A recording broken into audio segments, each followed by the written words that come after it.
2 മക്കബായർ അധ്യായം 1. ഈജിപ്തിലെ യഹൂദ സഹോദരന്മാർക്ക് ജെറൂസലേമിലും യൂദയാദേശത്തുമുള്ള യഹൂദ സഹോദരർ സമാധാനം ആശംസിക്കുന്നു. ദൈവം നിങ്ങൾക്ക് ശുഭം വരുത്തുകയും തൻ്റെ വിശ്വസ്തദാസന്മാരായ അബ്രാഹത്തോടും ഇസഹാക്കിനോടും യാക്കോബിനോടും ചെയ്ത ഉടമ്പടി സ്മരിക്കുകയും ചെയ്യട്ടെ. സർവാത്മന അവിടുത്തെ ഹിതം അനുവർത്തിക്കുന്നതിനും നിങ്ങളെ അനുഗ്രഹിക്കട്ടെ. തൻ്റെ കൽപ്പനകളും പ്രമാണങ്ങളും പ്രവേശിക്കാൻ അവിടുന്ന് നിങ്ങളുടെ ഹൃദയം തുറക്കുകയും നിങ്ങൾക്ക് സമാധാനം നൽകുകയും ചെയ്യട്ടെ. അവിടുന്ന് നിങ്ങളുടെ പ്രാർത്ഥന ശ്രവിക്കുകയും നിങ്ങളോട് രഞ്ജിപ്പിലാവുകയും ചെയ്യട്ടെ. കഷ്ടകാലത്ത് നിങ്ങളെ അവിടുന്ന് കൈവെടിയാതിരിക്കട്ടെ. ഇപ്പോൾ ഇവിടെ ഞങ്ങൾ നിങ്ങൾക്ക് വേണ്ടി പ്രാർത്ഥിച്ചുകൊണ്ടിരിക്കുന്നു. 169 വർഷം ദെമത്രിയൂസിൻ്റെ ഭരണകാലത്ത് യഹൂദരായ ഞങ്ങൾക്ക് കഠിനയാതനകൾ നേരിട്ടപ്പോൾ ഞങ്ങൾ നിങ്ങൾക്ക് എഴുതിയിരുന്നു. അക്കാലത്ത് ജാസനും കൂട്ടരും വിശുദ്ധ ദേശത്തും രാജ്യം മുഴുവനിലും കലാപമുണ്ടാക്കുകയും ദേവാലയ കവാടങ്ങൾ കത്തിച്ചു കളയുകയും നിഷ്കളങ്ക രക്തം ചിന്തുകയും ചെയ്തു. ഞങ്ങൾ കർത്താവിനോട് പ്രാർത്ഥിക്കുകയും അവിടുന്ന് അത് കേൾക്കുകയും ചെയ്തു. ഞങ്ങൾ ദഹനബലികളും ധാന്യബലികളും അർപ്പിച്ചു. ദീപം തെളിക്കുകയും കാഴ്ചയപ്പം ഒരുക്കി വയ്ക്കുകയും ചെയ്തു. 188 വർഷം കിസ്ലേവ് മാസത്തിൽ കൂടാരത്തിരുന്നാൾ ആഘോഷിക്കാൻ നിങ്ങൾ ശ്രദ്ധിക്കണം. ജെറുസലേമിലും യൂദയായിലുമുള്ളവരും ആലോചനാ സംഘവും യൂദാസും അഭിഷിക്ത പുരോഹിതന്മാരുടെ ഭവനത്തിൽപ്പെട്ടവനും ടോളമി രാജാവിൻ്റെ ഗുരുവുമായ അരിസ്തോബുലൂസിനും ഈജിപ്തിലെ യഹൂദർക്കും അഭിവാദനങ്ങൾ അർപ്പിക്കുകയും ആയുരാരോഗ്യങ്ങൾ നേരുകയും ചെയ്യുന്നു. കൊടിയ വിപത്തുകളിൽ നിന്ന് ഞങ്ങളെ രക്ഷിക്കുകയും രാജാവിനെതിരെ ഞങ്ങളെ തുണയ്ക്കുകയും ചെയ്ത ദൈവത്തിന് ഞങ്ങൾ കൃതജ്ഞത സമർപ്പിക്കുന്നു. വിശുദ്ധ നഗരത്തെ ആക്രമിച്ചവരെ അവിടുന്ന് തുരത്തി. പേർഷ്യയിലെത്തിയ സേനാധിപതിയും അപ്രതിരോധ്യമായ സേനയും നനയ ക്ഷേത്രത്തിൽ വെച്ച് നനയായുടെയും പുരോഹിതന്മാരുടെയും ചതിപ്രയോഗത്താൽ വധിക്കപ്പെട്ടു. വൻപിച്ച ക്ഷേത്രനിക്ഷേപം സ്ത്രീധനമായി കൈവശമാക്കാൻ മോഹിച്ച അന്ത്യോക്കസ് നനയാദേവിയെ പരിഗ്രഹിക്കാനെന്ന ഭാവേന അനുചരന്മാരുമൊത്ത് അവിടെ എത്തി. ക്ഷേത്രപുരോഹിതന്മാർ നിക്ഷേപങ്ങൾ അവരുടെ മുമ്പിൽ നിരത്തിവെച്ചു.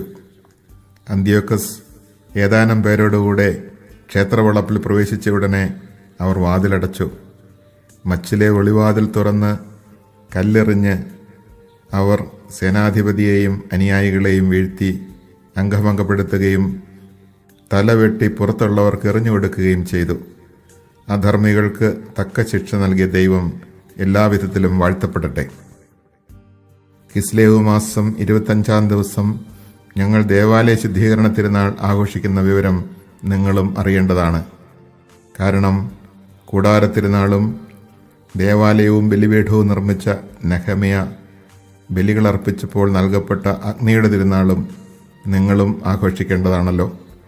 നമ്മുടെ പിതാക്കന്മാർ അടിമകളായി പേർഷ്യയിലേക്ക് നയിക്കപ്പെട്ടപ്പോൾ ഭക്തന്മാരായ പുരോഹിതന്മാർ ബലിപീഠത്തിൽ നിന്ന് അല്പം അഗ്നിയെടുത്ത് പൊട്ടക്കിണറ്റിൽ ഒളിച്ചു വെച്ചു. അത് രഹസ്യമായിരിക്കാൻ അവർ വേണ്ട മുൻകരുതലുകളും ചെയ്തു. വളരെ കൊല്ലങ്ങൾക്ക് ശേഷം ദൈവകൃപയാൽ പേർഷ്യ രാജാവ് നിയോഗിച്ച നെഹമ്യ പുരോഹിതന്മാർ ഒളിച്ചു സൂക്ഷിച്ച അഗ്നി എടുത്തുകൊണ്ടുവരാൻ അവരുടെ പിൻഗാമികളോട് നിർദ്ദേശിച്ചു. അവർ മടങ്ങി വന്ന് അഗ്നി കണ്ടെത്തിയില്ലെന്നും എന്നാൽ ഒരു കൊഴുത്ത ദ്രാവകം കണ്ടെന്നും അറിയിച്ചു. അത് കോരിക്കൊണ്ടുവരുവാൻ നെഹമ്യ ആജ്ഞാപിച്ചു. ബലിവസ്തുക്കൾ ഒരുക്കുമ്പോൾ വിറകിന്മേലും ബലിവസ്തുവിന്മേലും ആ ദ്രാവകം തളിക്കാൻ പുരോഹിതന്മാരോട് അവൻ നിർദ്ദേശിച്ചു. അപ്രകാരം ചെയ്ത് അല്പനേരം കഴിഞ്ഞപ്പോൾ മേഘാവൃതമായിരുന്ന സൂര്യൻ തെളിയുകയും വലിയൊരഗ്നി ആളിക്കത്തുകയും ചെയ്തു. എല്ലാവരും അത്ഭുതപ്പെട്ടു. ബലിവസ്തു ദഹിക്കുമ്പോൾ പുരോഹിതന്മാരും ജനങ്ങളും പ്രാർത്ഥിച്ചുകൊണ്ടിരുന്നു. ജോനാഥാൻ പ്രാർത്ഥന നയിക്കുകയും ജനം നെഹെമ്യായോടൊത്ത് പ്രതിവചനം ചെല്ലുകയും ചെയ്തു. അവർ ഇങ്ങനെ പ്രാർത്ഥിച്ചു: സകലത്തിൻ്റെയും സൃഷ്ടാവും ദൈവവുമായ കർത്താവേ, ഏകരാജാവും ദയാലുവുമായ അങ്ങ് ഭീതികരനും ബലവാനും നീതിമാനും കാരുണ്യവാനുമാണ്. അങ്ങ് മാത്രമാണ് ഉദാരനും നീതിമാനും സർവശക്തനും നിത്യനുമായവൻ. എല്ലാ തിന്മകളിലും നിന്ന് ഇസ്രായേലിനെ അങ്ങ് രക്ഷിക്കുന്നു. അങ്ങ് ഞങ്ങളുടെ പിതാക്കന്മാരെ തിരഞ്ഞെടുത്ത് വിശുദ്ധീകരിച്ചു. ഇസ്രായേൽ മക്കൾക്ക് വേണ്ടി ഈ ബലി സ്വീകരിക്കുകയും അങ്ങയുടെ ഓഹരിയായ അവരെ കാത്തുരക്ഷിക്കുകയും പൗത്രീകരിക്കുകയും ചെയ്യണമേ. ചിതറിപ്പോയ ഞങ്ങളുടെ ജനത്തെ ഒന്നിച്ചു കൂട്ടുകയും വിജാതിയരുടെ ഇടയിൽ അടിമകളായി തീർന്നവരെ സ്വതന്ത്രരാക്കുകയും ചെയ്യണമേ. നിന്നെതിരെയും പുറന്തള്ളപ്പെട്ടവരെയും കടാക്ഷിക്കണമേ. അവിടുന്നാണ് ഞങ്ങളുടെ ദൈവമെന്ന് വിജാതിയർ അറിയാൻ ഇടയാകട്ടെ. മർദ്ദകരെയും അഹങ്കാരം കൊണ്ട് മതിച്ചവരെയും ശിക്ഷിക്കണമേ. മോശ പറഞ്ഞിട്ടുള്ളതുപോലെ അങ്ങയുടെ ജനത്തെ വിശുദ്ധ സ്ഥലത്ത് നട്ടുവളർത്തണമേ. അനന്തരം പുരോഹിതന്മാർ കീർത്തനങ്ങൾ ആലപിച്ചു. ബലിവസ്തു ദഹിച്ചു കഴിഞ്ഞപ്പോൾ ബാക്കിയുണ്ടായിരുന്ന ദ്രാവകം വലിയ കല്ലുകളുടെ മേൽ ഒഴുക്കുന്നതിന് നെഹെമ്യാ കൽപ്പിച്ചു. അങ്ങനെ ചെയ്തപ്പോൾ ഒരു അഗ്നിജ്വാലയുണ്ടായി. ബലിപീഠത്തിൽ നിന്നുള്ള പ്രകാശം തട്ടിയപ്പോൾ ആ ജ്വാല കെട്ടടങ്ങി. ഈ വസ്തുത പ്രസിദ്ധമായി. പ്രവാസത്തിലേക്ക് നയിക്കപ്പെട്ട പുരോഹിതന്മാർ അഗ്നി സൂക്ഷിച്ചിരുന്ന സ്ഥലത്ത് ഒരു ദ്രാവകം കണ്ടെന്നും അതുപയോഗിച്ച് നെഹെമ്യായും അനുചരന്മാരും ബലിവസ്തുക്കൾ ദഹിപ്പിച്ചെന്നും കേട്ട പേർഷ്യ രാജാവ് വസ്തുതകളെപ്പറ്റി അന്വേഷിക്കുകയും ആ സ്ഥലം വിശുദ്ധമായി പ്രഖ്യാപിച്ച് ചുറ്റും മതിൽ കെട്ടുകയും ചെയ്തു. തനിക്ക് പ്രീതി തോന്നിയവർക്കെല്ലാം രാജാവ് നല്ല സമ്മാനം കൊടുത്തു. നെഹെമ്യായും അനുചരന്മാരും ആ സ്ഥലത്തിന് ശുദ്ധീകരണം എന്നർത്ഥമുള്ള നെഫ്താർ എന്ന് പേരിട്ടു. എന്നാൽ അധികം പേരും നഫ്ത എന്ന് വിളിക്കുന്നു.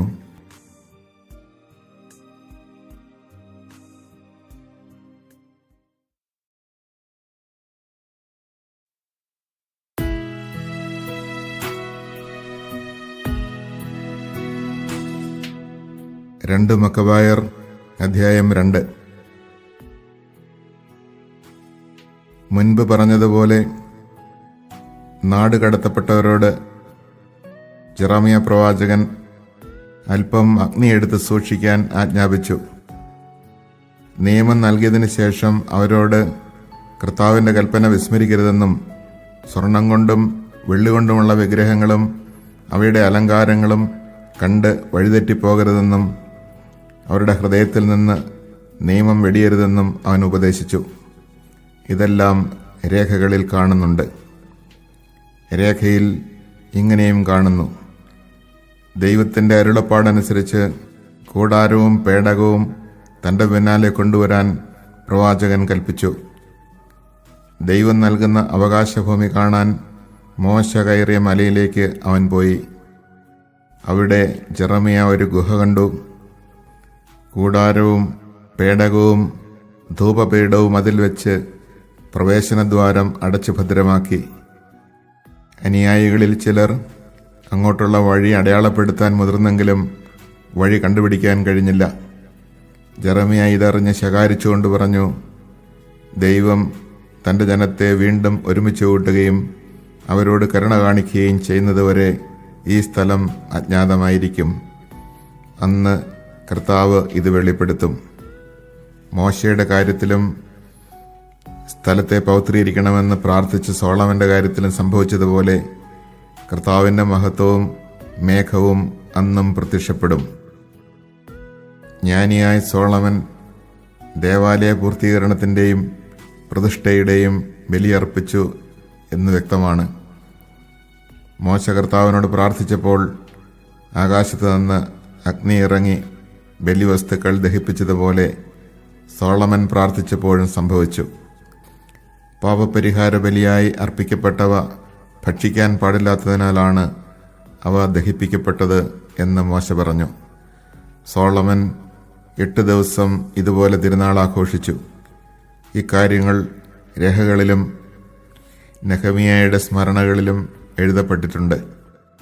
നെഹെമ്യാ ഒരു ഗ്രന്ഥശാല സ്ഥാപിച്ചെന്നും രാജാക്കന്മാരെയും പ്രവാചകന്മാരെയും കുറിച്ചുള്ള ഗ്രന്ഥങ്ങളും ദാവീദിന്റെ കൃതികളും സ്വാഭീഷ്ട കാഴ്ചകളെക്കുറിച്ചുള്ള രാജാക്കന്മാരുടെ ശാസനങ്ങളും അതിൽ സംഭരിച്ചെന്നും അവയിൽ കാണുന്നു.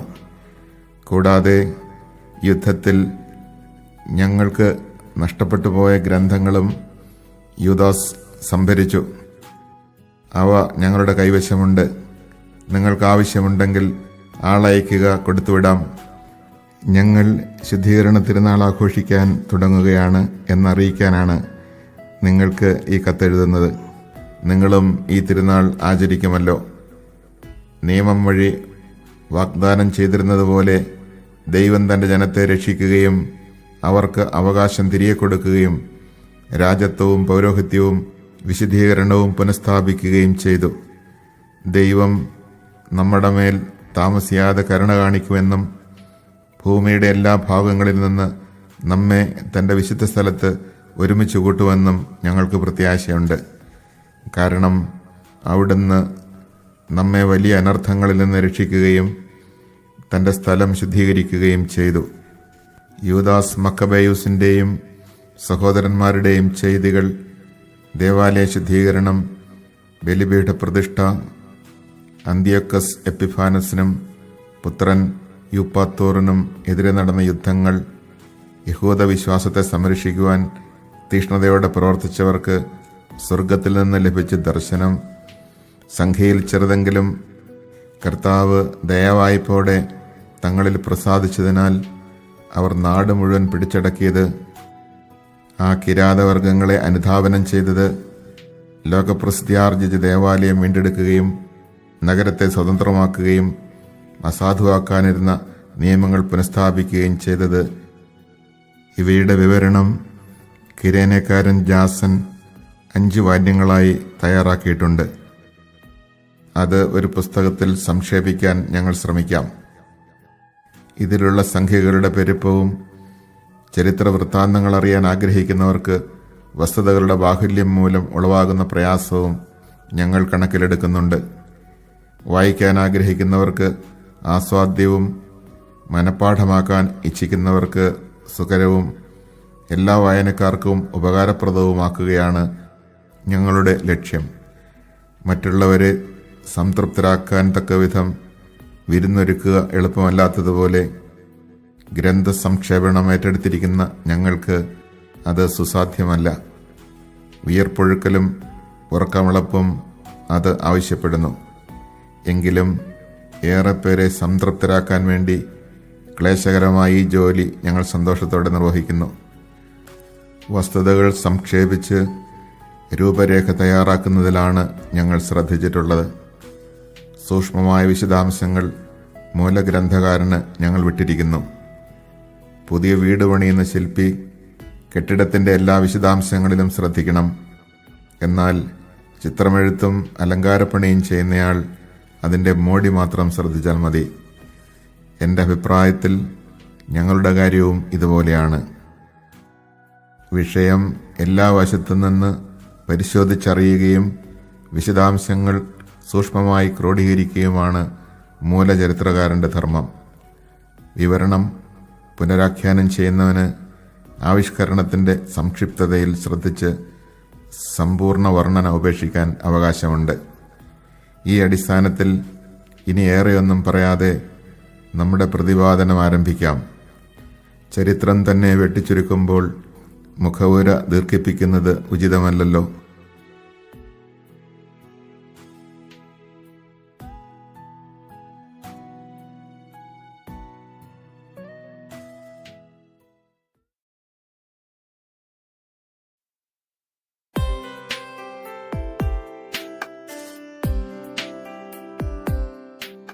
രണ്ട് മക്കവായർ അധ്യായം 3. പ്രധാന പുരോഹിതൻ ഓനിയാസ് ദൈവഭക്തനും തിന്മയെ വെറുക്കുന്നവനുമായിരുന്നതിനാൽ വിശുദ്ധ നഗരത്തിൽ സമാധാനം അന്യോന്യമായി നിലനിന്നു. നിയമങ്ങൾ നന്നായി പാലിക്കപ്പെട്ടു. അന്ന് രാജാക്കന്മാർ വിശുദ്ധ സ്ഥലത്തെ ആദരിക്കുകയും വിശിഷ്ടമായ സമ്മാനങ്ങൾ നൽകി ദേവാലയത്തെ മഹത്വപ്പെടുത്തുകയും ചെയ്തു. ഏഷ്യയിലെ രാജാവായ സെല്യൂക്കസ് പോലും ബലിയർപ്പണത്തിനാവശ്യമായ തുക സ്വന്തം ഭണ്ഡാരത്തിൽ നിന്ന് നൽകിപ്പോന്നു. എന്നാൽ ബെഞ്ചമിൻ ഗോത്രജനായ ശമയോൻ ദേവാലയ വിചാരിപ്പുകാരനായി നിയമിക്കപ്പെട്ടപ്പോൾ നഗരത്തിലെ ചന്തയുടെ നടത്തിപ്പ് സംബന്ധിച്ച് പ്രധാന പുരോഹിതൻ ഓനിയാസുമായി ഇടഞ്ഞു. ഓനിയാസ് വഴങ്ങാഞ്ഞതിനാൽ ശമയോൻ ദക്ഷിണ സിറിയായുടെയും ഫെനീഷ്യായുടെയും അധിപതിയും താർസൂസുകാരനുമായ അപ്പൊളോണിയസിനെ സമീപിച്ചു. ജെറൂസലമിലെ ഭണ്ഡാരം കണക്കില്ലാത്ത പണം കൊണ്ട് നിറഞ്ഞെന്നും അത് ബലിയർപ്പണത്തിൻ്റെ ഇനത്തിൽപ്പെടുന്നതല്ലെന്നും രാജാവിൻ്റെ നിയന്ത്രണത്തിൽ വരുത്താൻ കഴിയുമെന്നും അവൻ അറിയിച്ചു. രാജാവിനെ സന്ദർശിച്ച് അപ്പൊളോണിയൂസ് ഈ പണത്തെപ്പറ്റി തനിക്ക് കിട്ടിയ വിവരങ്ങൾ പറഞ്ഞു. പണം എടുത്തു മാറ്റുന്നതിന് തൻ്റെ കാര്യസ്ഥനായ ഹെലിയോദോറസിനെ രാജാവ് നിയോഗിച്ചു. ഹെലിയോദോറസ് ഉടൻ തന്നെ ദക്ഷിണ സിറിയായിലെയും ഫിനീഷ്യായിലെയും നഗരങ്ങൾ പരിശോധിക്കാനെന്ന ഭാവേന പുറപ്പെട്ടു. രാജകൽപ്പന നടപ്പാക്കുകയായിരുന്നു അവൻ്റെ യഥാർത്ഥ ഉദ്ദേശ്യം. ജെറുസലമിലെത്തിയപ്പോൾ പ്രധാന പുരോഹിതൻ അവനെ സൗഹാർദ്ദപൂർവ്വം സ്വീകരിച്ചു. ആഗമനോദ്ദേശ്യം അറിയിച്ച ശേഷം അവൻ തനിക്ക് ലഭിച്ചിരുന്ന വിവരങ്ങളുടെ സത്യാവസ്ഥയെക്കുറിച്ച് ആരാഞ്ഞു.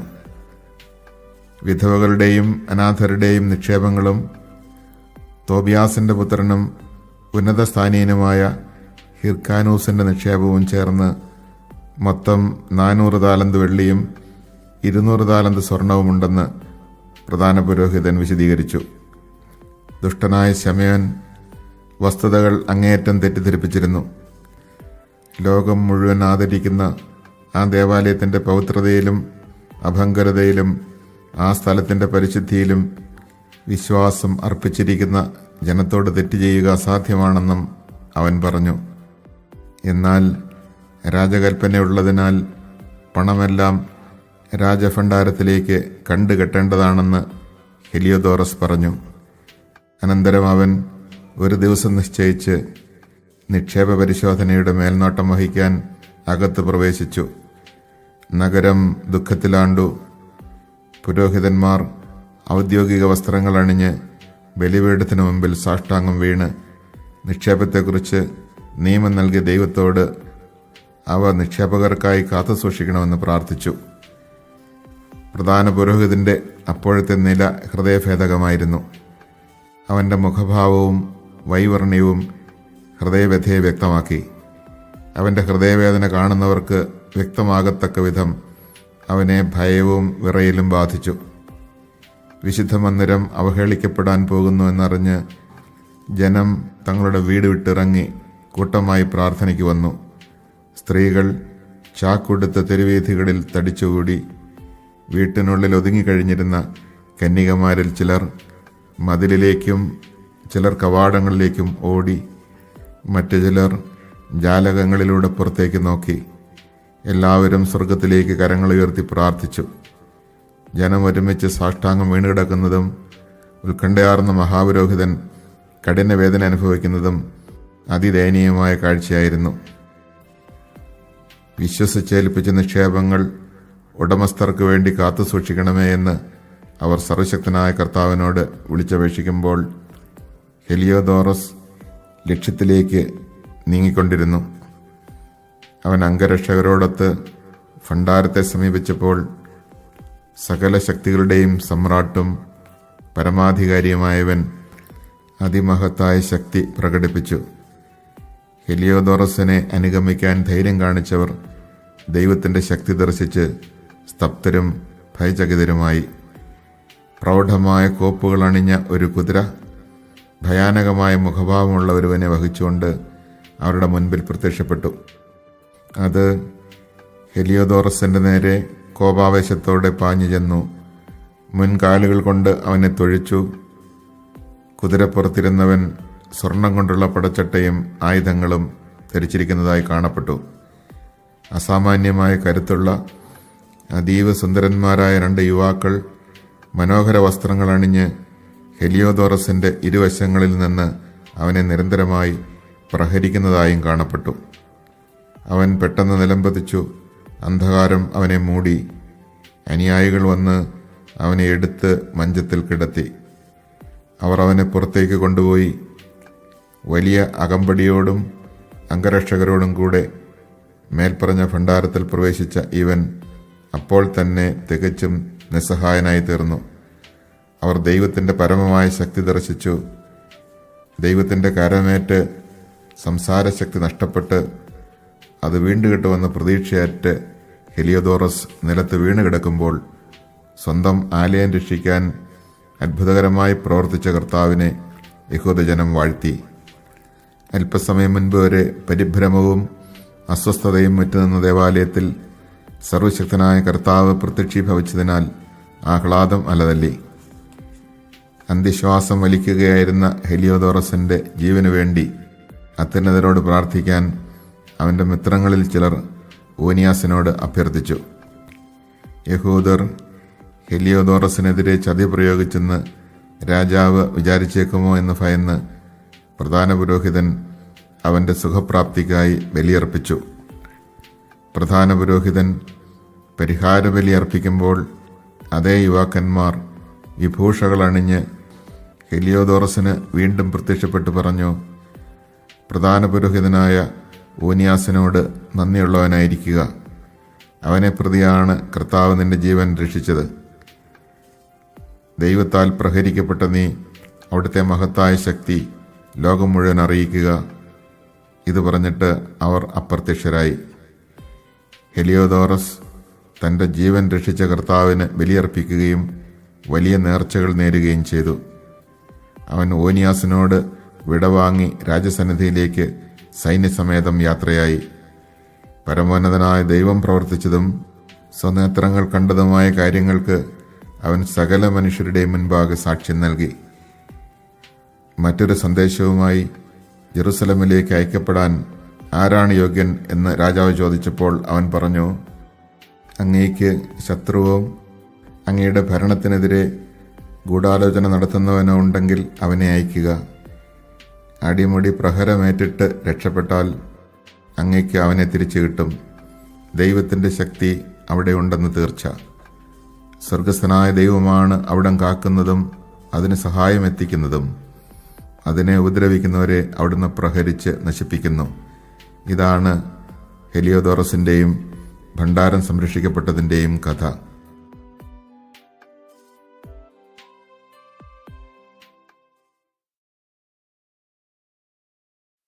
The second book of Maccabees, chapter 1.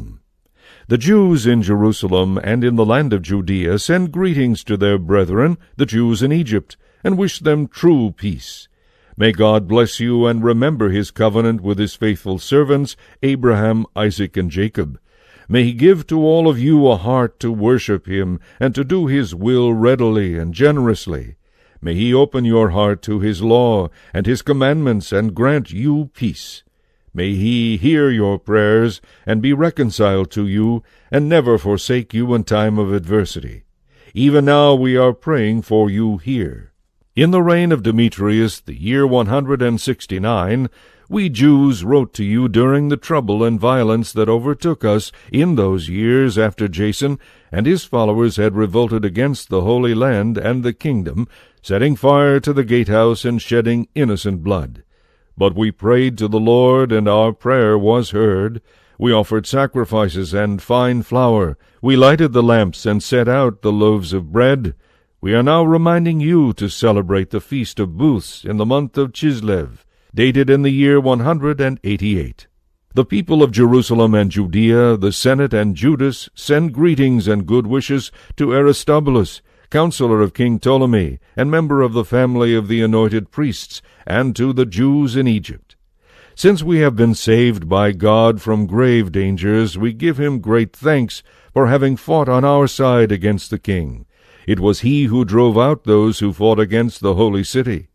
When their leader arrived in Persia with his seemingly irresistible army, they were cut to pieces in the temple of the goddess Nanea through a deceitful stratagem employed by Nanea's priests. On the pretext of marrying the goddess, Antiochus with his friends had come to the place to get its great treasures by way of dowry. When the priest of the Nenion had displayed the treasures, Antiochus with a few attendants came to the temple precincts. As soon as he entered the temple, the priests locked the doors. Then they opened a hidden trapdoor in the ceiling, hurled stones at the leader and his companions, and struck them down. They dismembered the bodies, cut off their heads, and tossed them to the people outside. Forever blessed be our God, who has thus punished the wicked. We shall be celebrating the purification of the temple on the 25th day of the month Chislev, so we thought it right to inform you that you too may celebrate the Feast of Booths, and of the fire that appeared when Nehemiah, the rebuilder of the temple and the altar, offered sacrifices. When our fathers were being exiled to Persia, devout priests of the time took some of the fire from the altar and hid it secretly in the hollow of a dry cistern, making sure that the place would be unknown to anyone. Many years later, when it so pleased God, Nehemiah, commissioned by the king of Persia, sent the descendants of the priests who had hidden the fire to look for it. When they informed us that they could not find any fire, but only muddy water, he ordered them to scoop some out and bring it. After the material for the sacrifices had been prepared, Nehemiah ordered the priests to sprinkle with the water the wood and what lay on it. When this was done, and in time, the sun, which had been clouded over, began to shine. A great fire blazed up so that everyone marveled. While the sacrifice was being burned, the priests recited a prayer, and all present joined in with them, Jonathan leading and the rest responding with Nehemiah. The prayer was as follows: Lord, Lord God, Creator of all things, awesome and strong, just and merciful, the only King and benefactor, who alone are gracious, just, almighty, and eternal, Israel's Savior from all evil, who chose our forefathers and sanctified them, accept this sacrifice on behalf of all your people Israel, and guard and sanctify your heritage. Gather together our scattered people, free those who are the slaves of the Gentiles, look kindly on those who are despised and detested, and let the Gentiles know that you are our God. Punish those who tyrannize over us and arrogantly mistreat us. Plant your people in your holy place as Moses promised. Then the priests began to sing hymns. After the sacrifice was burned, Nehemiah ordered the rest of the liquid to be poured upon large stones.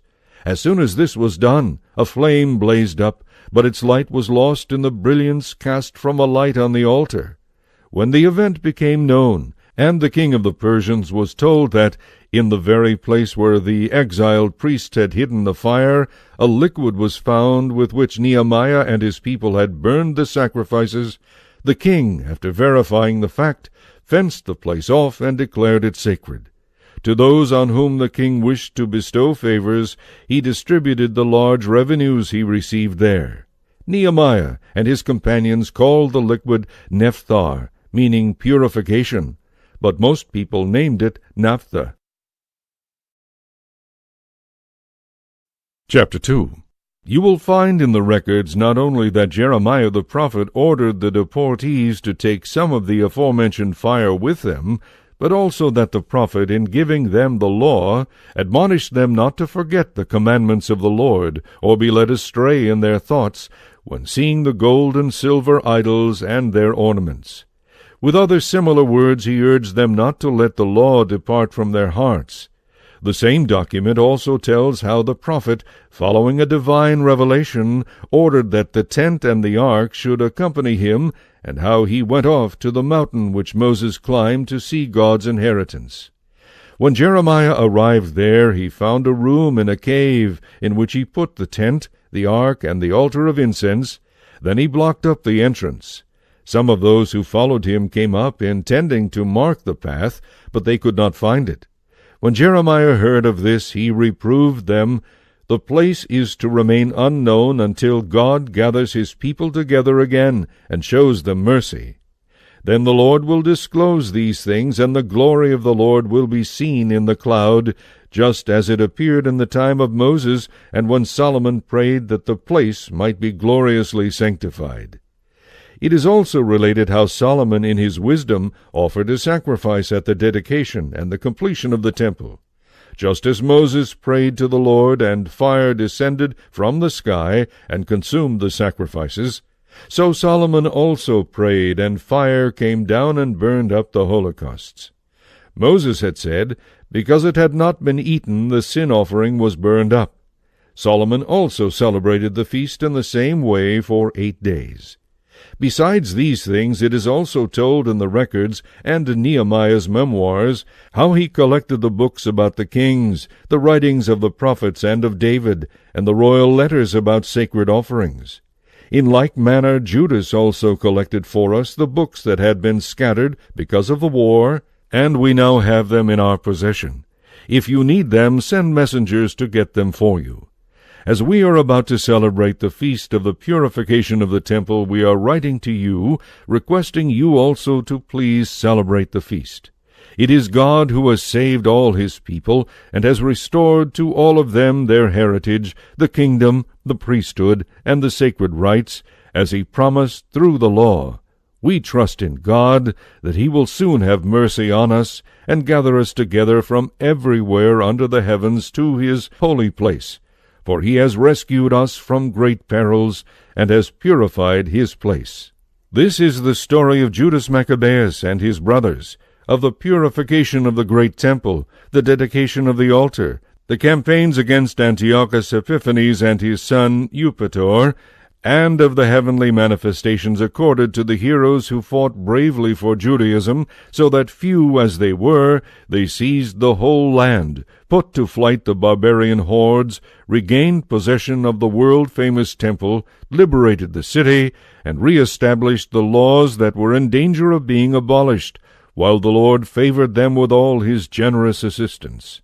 All this, which Jason of Cyrene set forth in detail in 5 volumes, we will try to condense into a single book. In view of the flood of statistics and the difficulties encountered by those who wish to plunge into historical narratives where the material is abundant, we have aimed to please those who prefer simple reading, as well as to make it easy for the studious who wish to commit things to memory, and to be helpful to all. For us who have taken upon ourselves the labor of making this digest, the task, far from being easy, is one of sweat and of sleepless nights, just as the preparation of a festive banquet is no light matter for one who thus seeks to give enjoyment to others. Similarly, to win the gratitude of many, we will gladly endure these inconveniences, while we leave the responsibility for exact details to the original author, and confine our efforts to giving only a summary outline. As the architect of a new house must give his attention to the whole structure, while the man who undertakes the decoration and the frescoes has only to concern himself with what is needed for ornamentation, so I think it is with us. To enter into questions and examine them thoroughly from all sides is the task of the professional historian. But the man who is making an adaptation should be allowed to aim at brevity of expression, and to omit detailed treatment of the matter. Here, then, we shall begin our account without further ado. It would be nonsense to write a long preface to a story, and then abbreviate the story itself. Chapter 3. While the holy city lived in perfect peace, and the laws were strictly observed because of the piety of the high priest Onias and his hatred of evil, the kings themselves honored the place, and glorified the temple with the most magnificent gifts. Thus Seleucus, king of Asia, defrayed from his own revenues all the expenses necessary for the sacrificial services. But a certain Simon of the priestly course of Bilgah, who had been appointed superintendent of the temple, had a quarrel with the high priest about the supervision of the city market. Since he could not prevail against Onias, he went to Apollonius of Tarsus, who at that time was governor of Coelesyria and Phoenicia, and reported to him that the treasury in Jerusalem was so full of untold riches that the total sum of money was incalculable, and out of all proportion to the cost of the sacrifices, and that it would be possible to bring it all under the control of the king. When Apollonius had an audience with the king, he informed him about the riches that had been reported to him. The king chose his minister Heliodorus and sent him with instructions to expropriate the aforesaid wealth. So Heliodorus immediately set out on his journey, ostensibly to visit the cities of Coelesyria and Phoenicia, but in reality to carry out the king's purpose. When he arrived in Jerusalem, and had been graciously received by the high priest of the city, he told him about the information that had been given, and explained the reason for his presence, and he asked if these things were really true. The high priest explained that part of the money was a care fund for widows and orphans, and a part was the property of Hyrcanus, son of Tobias, a man who occupied a very high position. Contrary to the calumnies of the impious Simon, the total amounted to 400 talents of silver and 200 of gold. He added that it was utterly unthinkable to defraud those who had placed their trust in the sanctity of the place and the sacred inviolability of a temple venerated all over the world. But because of the orders he had from the king, Heliodorus said that in any case the money must be confiscated for the royal treasury. So on the day he had set, he went in to take an inventory of the funds. There was great distress throughout the city. Priests prostrated themselves in their priestly robes before the altar, and loudly begged him in heaven who had given the law about deposits to keep the deposits safe for those who had made them. Whoever saw the appearance of the high priest was pierced to the heart, for the changed color of his face manifested the anguish of his soul. The terror and bodily trembling that had come over the man clearly showed those who saw him the pain that lodged in his heart. People rushed out of their houses in crowds to make public supplication, because the place was in danger of being profaned. Women, girded with sackcloth below their breasts, filled the streets. Maidens secluded indoors ran together, some to the gates, some to the walls, others peered through the windows, all of them with hands raised toward heaven, making supplication. It was pitiful to see the populace variously prostrated in prayer, and the high priest full of dread and anguish. While they were imploring the Almighty Lord to keep the deposits safe and secure for those who had placed them in trust, Heliodorus went on with his plan. But just as he was approaching the treasury with his bodyguards, the Lord of Spirits, who holds all power, manifested himself in so striking a way that those who had been bold enough to follow Heliodorus were panic-stricken at God's power, and fainted away in terror. There appeared to them a richly caparisoned horse, mounted by a dreadful rider. Charging furiously, the horse attacked Heliodorus with its front hoofs. The rider was seen to be wearing golden armor. Then 2 other young men, remarkably strong, strikingly beautiful, and splendidly attired, appeared before him. Standing on each side of him, they flogged him unceasingly until they had given him innumerable blows.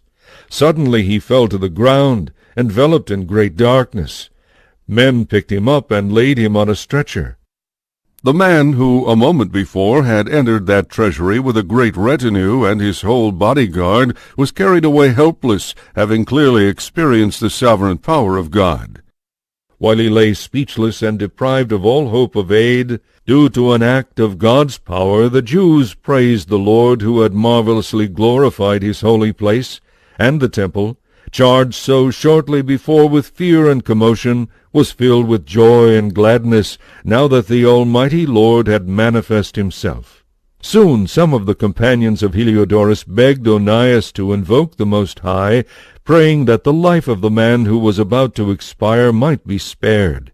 Fearing that the king might think that Heliodorus had suffered some foul play at the hands of the Jews, the high priest offered a sacrifice for the man's recovery. While the high priest was offering the sacrifice of atonement, the same young men in the same clothing again appeared and stood before Heliodorus. "Be very grateful to the high priest Onias," they told him. "It is for his sake that the Lord has spared your life. Since you have been scourged by heaven, proclaim to all men the majesty of God's power." When they had said this, they disappeared. After Heliodorus had offered a sacrifice to the Lord and made most solemn vows to him who had spared his life, he bade Onias farewell, and returned with his soldiers to the king. Before all men he gave witness to the deeds of the Most High God that he had seen with his own eyes. When the king asked Heliodorus who would be a suitable man to be sent to Jerusalem next, he answered, "If you have an enemy or a plotter against the government, send him there, and you will receive him back well flogged, if indeed he survives at all, for there is certainly some special divine power about the place. He who has his dwelling in heaven watches over that place and protects it, and he strikes down and destroys those who come to harm it." This was how the matter concerning Heliodorus and the preservation of the treasury turned out.